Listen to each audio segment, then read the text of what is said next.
ang sikat po na K-idol naman tawag dito. Tama ba ako? Hindi sa K-drama idol. K-drama idol. Si Lee Min Ho. Naku, wala namang hindi nakakilala dyan. Ano? Abay, kanina, dito sa kinaupuan mo. Ay, oo, pinanood natin pala yan kanina ata. May nagpunta kay Senator Raffy Tulfo Oo, para oo. magreklamo. So, dinescribe niya yung asawa niya, or hindi pala asawa, kundi yung nakabuntis sa kanya, na ayaw magbigay ng suporta doon sa kanilang anak. Nakamukha doon ng Lee Min Ho. Ay, ba?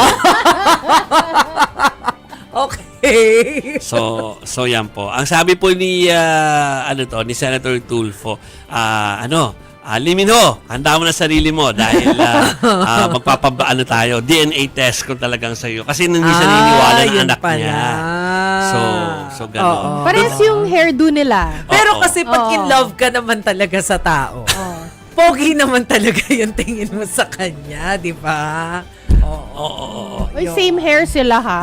Oo. At saka may mga litrato pa nga na nung nakashade si Lee Min Ho, nakashade din siya kamukha nga.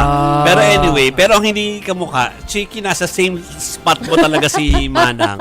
Oo, nandito mismo.